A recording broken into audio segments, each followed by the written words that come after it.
Good day, good day, good day. How you doing? Hope you are doing wonderfully well this fine Monday. This is just a quick little informational message real fast. Because we have to know our enemy. We have to know our enemy and not just on the surface. Amos chapter 3, verse 6 and 7 is very simple. Simple words, a simple understanding, but I know it's not understood by the simple-minded. If a trumpet is blown in the city, will not the people be afraid? That means if anything goes down. I know here in Michigan, definitely Detroit, we're in Michigan, period, every first Saturday of the month at 1 o'clock, there's a siren that goes off. It's an alert siren. So if anything does happen, you'll know something going down. So if a trumpet is blown in the city, will not the people be afraid? If something actually happens, won't the people be afraid? If there is calamity in the city, will not the Lord have done it? So that means that thing that the trumpet was blown for is the Lord has done it. Because the Lord indirectly and directly is over everything. He created everyone. He even created Satan. That's how simple this is. But here's the key. Amos 3, verse 7. Surely the Lord God does nothing unless he reveals his secret to his servants, the prophets. So if your pastor isn't letting you know or preparing you for the things that are happening, since the Bible speaks about all these things, directly and indirectly, you might want to run, because they're not servants of the Lord. Simply put. But just a little quick, in 1 Timothy chapter 5, verse 20 and 21, it says, O Timothy, guard what was committed to your trust, avoiding the profane and idle babblings and contradictions of what is falsely called knowledge. So when I look at this, it makes me think about, get back to the scriptures. Is get out of this world. Stop all of the worldly living. You ain't got to go bowling. You ain't got to go to the movies. You ain't got to go, you don't have to do these things. It's call out to the Lord. Is what is he calling you to do? Is what is your work that he wants you to perform? It's not going to basketball games for entertainment. It's not still going to the bar. It's just being real. Turn off the TV. Is get out of these puke pit churches, these cowardly preachers who don't want to tell you anything. Is they're still circle jerking around subjects. No, we don't circle jerk around subjects. We aggressively speak about them in truth to let the people know. Because a lot of people are going to perish very soon. It's actually not a game. But verse 21, by professing it, some have strayed concerning the faith. This knowledge, this false knowledge that's being brought out here. He tells us a great falling away is coming away in 2 Thessalonians. So now he's sharing this with his spiritual son, Timothy. That's what's up. So this needs to be shared to you people. Your discernment is going to have to pick up really, really, really, really fast.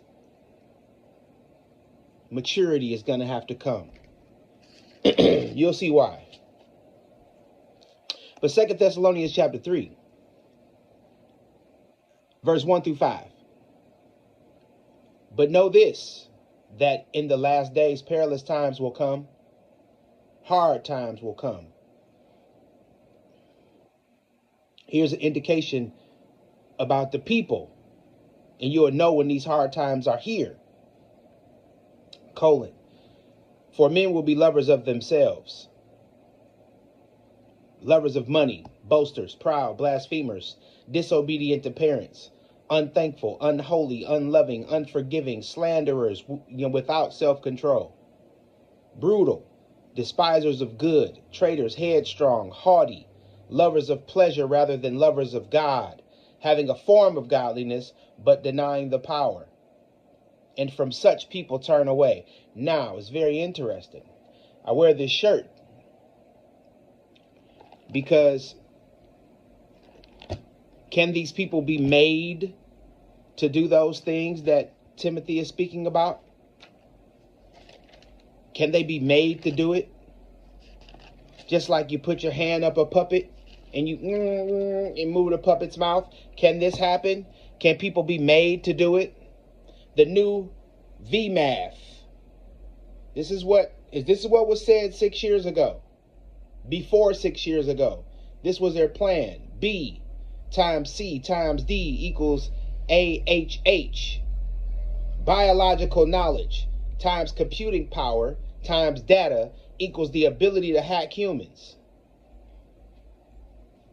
Yeah, I got a lot of shirts because the Lord, he knew these things were coming up. So he told me to get shirts made.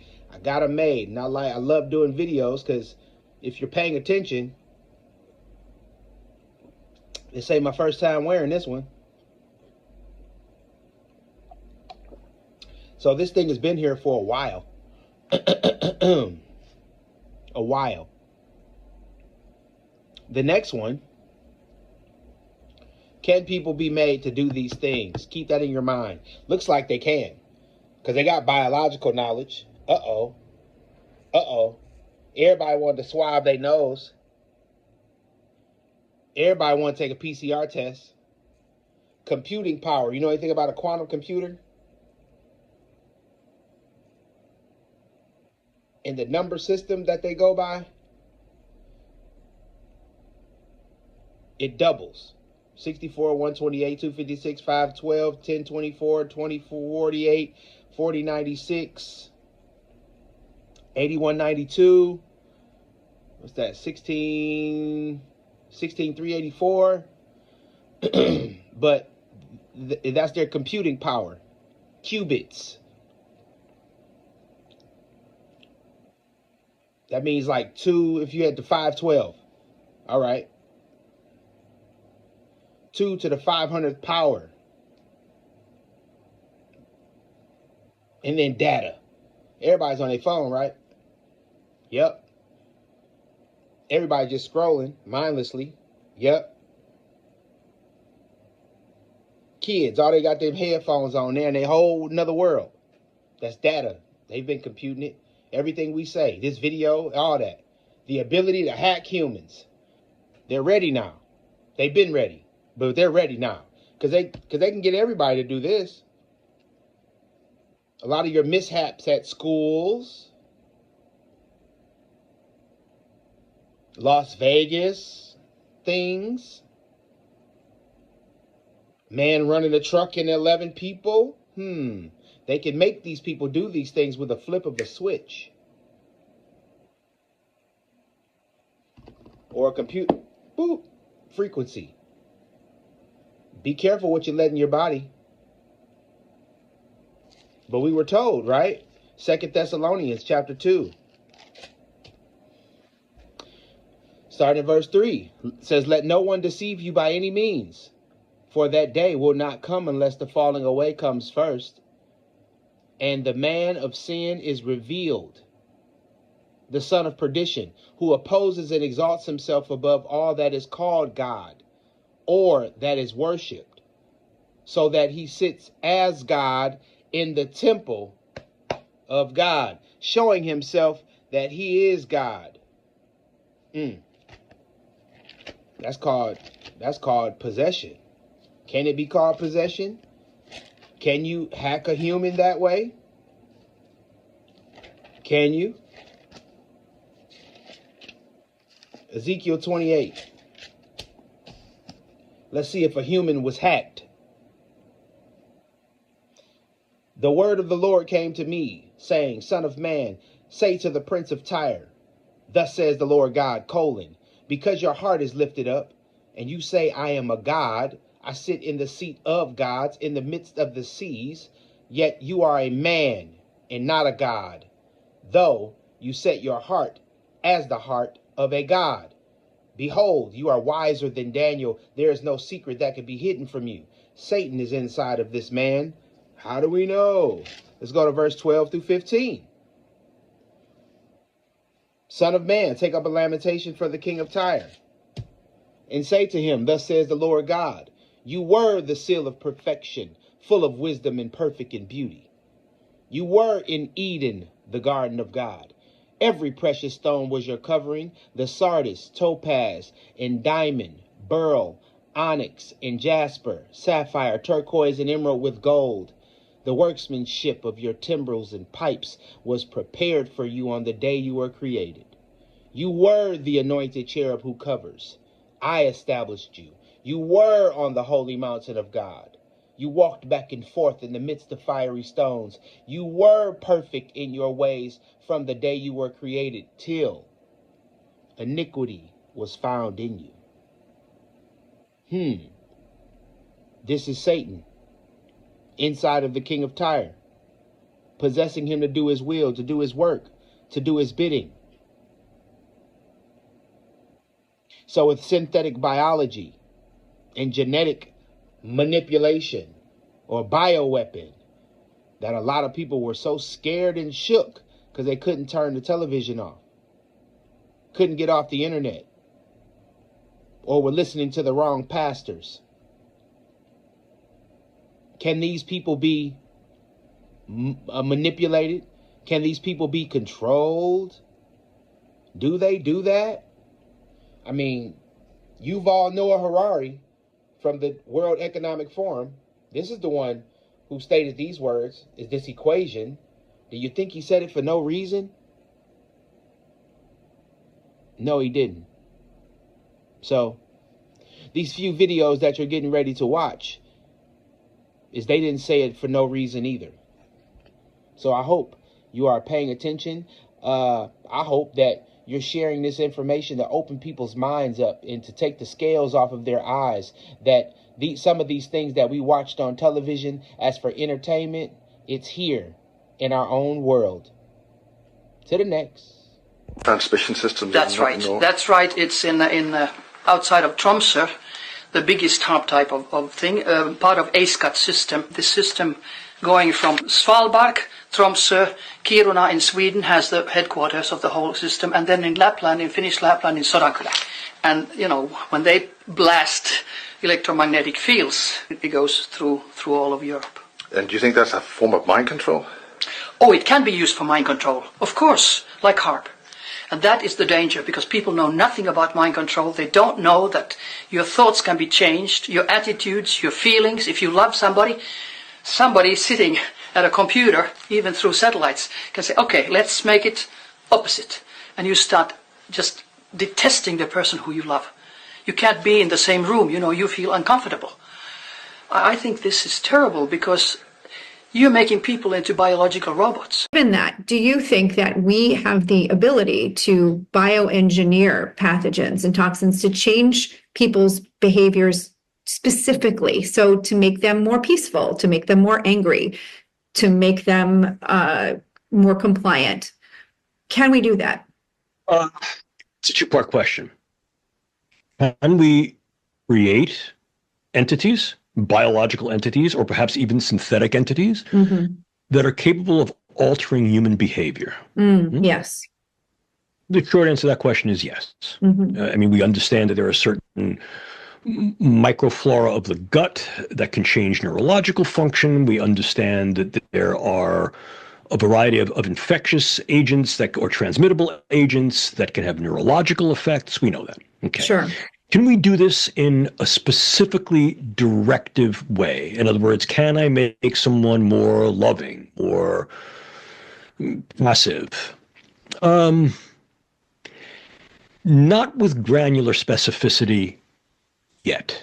I mean, can I certainly make someone incapable? Oh, without a doubt. I mean, let's face it, just give somebody neurovirus, they're going to be out of commission for 3 days. That's right.